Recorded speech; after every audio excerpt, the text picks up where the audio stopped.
What is up, YouTube? What's up, Jet Nation? Sean, I'm back with another one here. Going to wrap up week 4 with a nice bow on a Victory Monday. But before we get into Victory Monday, if you haven't done so already, if you like the content, you guys know what to do. Hit that subscribe button, hit that notification bell, and you'll get notified when my next video drops. You can get, instant access to the JETS Jets Show notifications for the new videos. Let's get into it. I'm super excited, guys. What a game. That was a great Jet win. That was, that might have been one of the greatest wins I've seen from a Jets team, maybe since Rex Ryan. So many things to talk about. Where to start? Zach Wilson. I expected him to be a little rusty, but I did thought he'd play well. And I would say what I thought going into the game is what he gave us. I think the surprising part for me was I thought it would be more up and down throughout the game, but it was more like mediocrity and then fantastic at the end. But that being said, that's exactly what you look for in your franchise quarterback. You saw years ago, it made me think of Monday Night Miracle game with Testaverde, Jumbo Elliott catching the winning touchdown pass, all that kind of stuff way back in the day. But Vinny was a great quarterback, and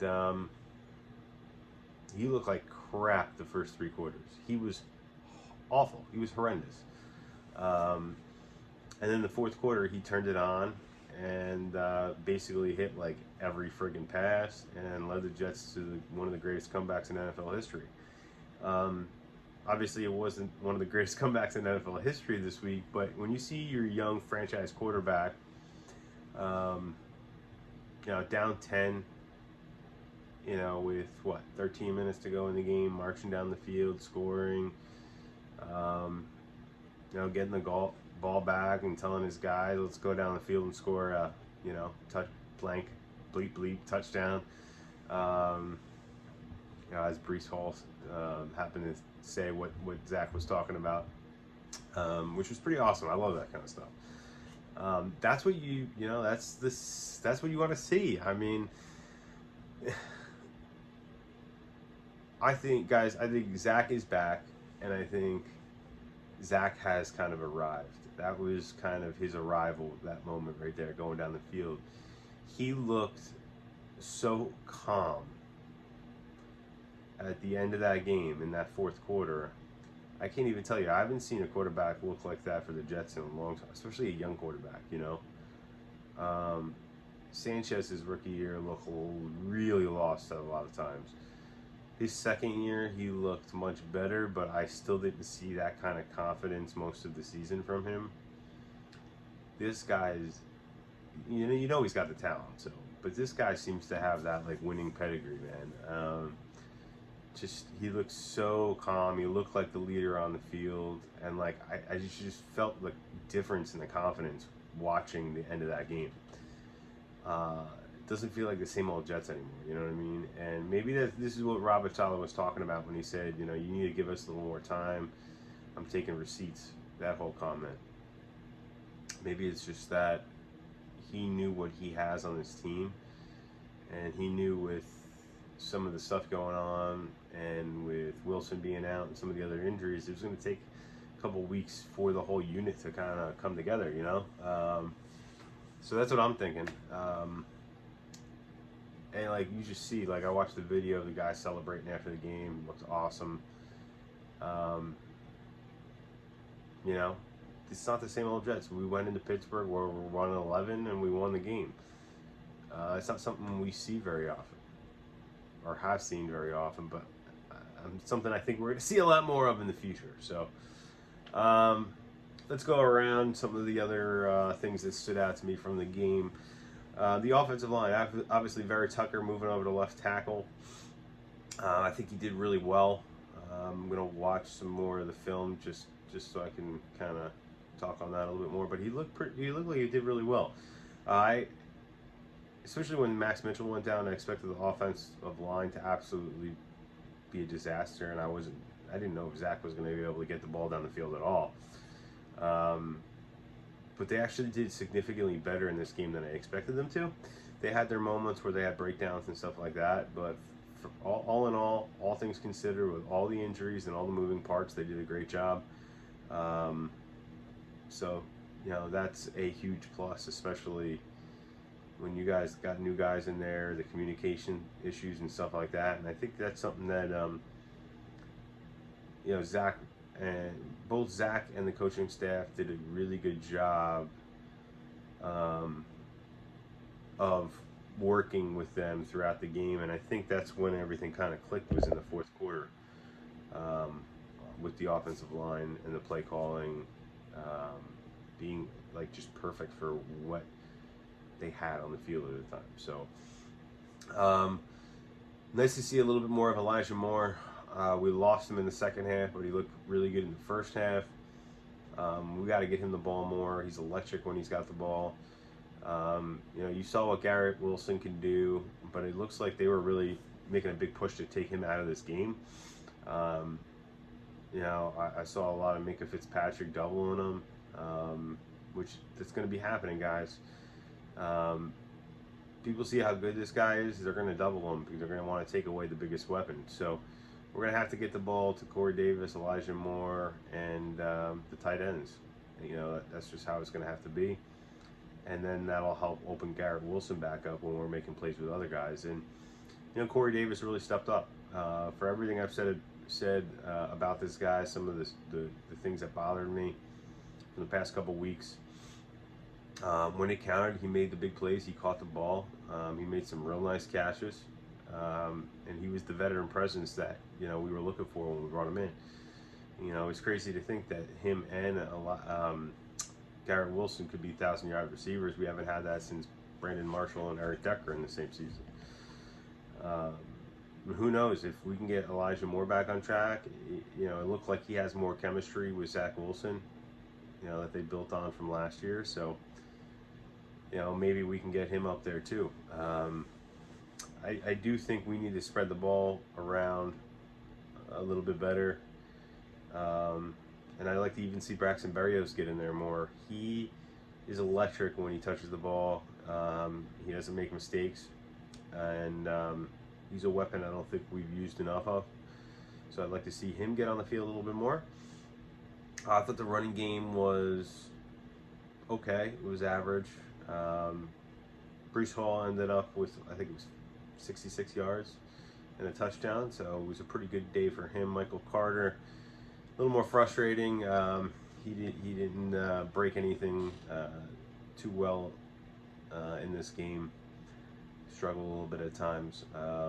But, the 1-2 punch, I love these guys together. And I really like when they're both on the field together. Really gives the defense some stuff to think about. When these guys are moving, they're in motion, they're running, you got guys running end arounds, and then you have two running backs in the game all at the same time, misdirection, getting these guys moving. That's really what the zone blocking scheme's all about anyways. You want to get these guys moving, and you're looking for cutback lanes and things like that. And, I feel like these guys are ideal for this system. Nothing spectacular, but, definitely the running game definitely looked pretty solid. I would like to see them build on that a little bit more in the upcoming few weeks. Tyler Conklin, he is like, he's going to give me a heart attack one of these days. I mean, he played really well, but he also had the ball go through his hands again.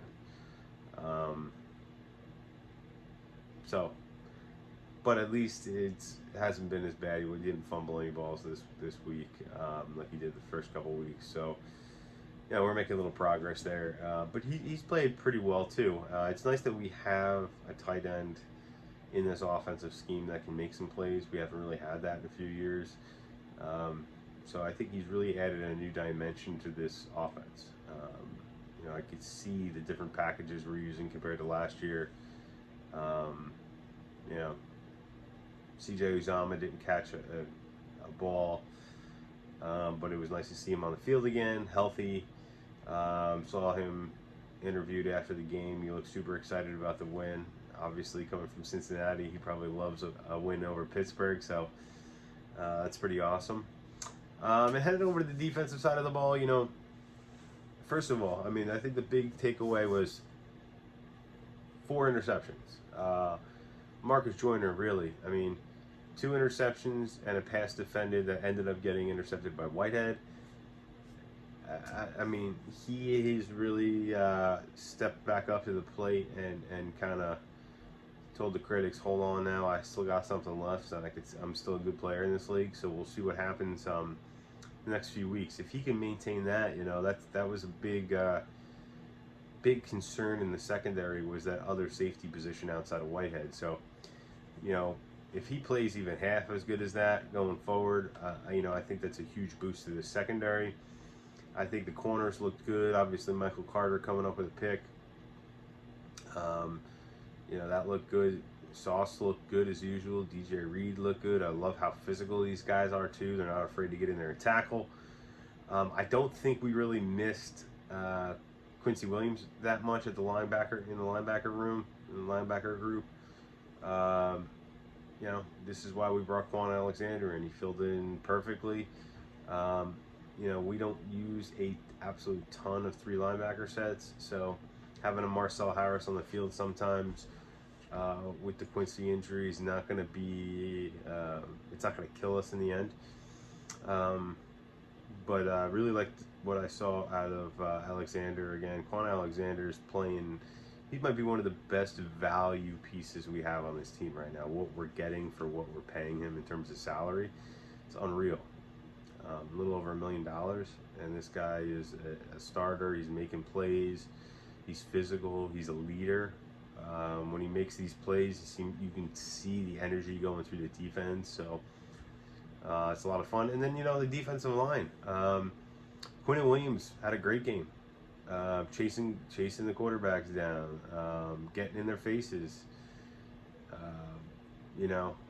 Trying to make big plays, the hustle, the speed. Like, the guy is huge, and the speed he has is unbelievable. So, I'm hoping now that we kind of see, and let me get to my next point, and then I'll kind of wrap that all up together. So, the edge rushers, getting some sacks, which was beautiful. 3 sacks. We've been worried about this defensive pass rush for a while now. Quinnen got a sack. Lawson got a sack. JJ got a sack. Jermaine Johnson and Lawson, I think, both have 2 sacks each. I'm super happy with seeing Jermaine Johnson getting in there making some plays. But I think one of the things that made a big difference on this defensive front this week was we dressed and played Bryce Huff. I think this guy has to be a guy in this rotation. I think him, Carl Lawson, and Jermaine Johnson, John Franklin Myers, Sheldon Rankins, Solomon Thomas, Quinnen Williams are the guys that should be the main guys in the rotation.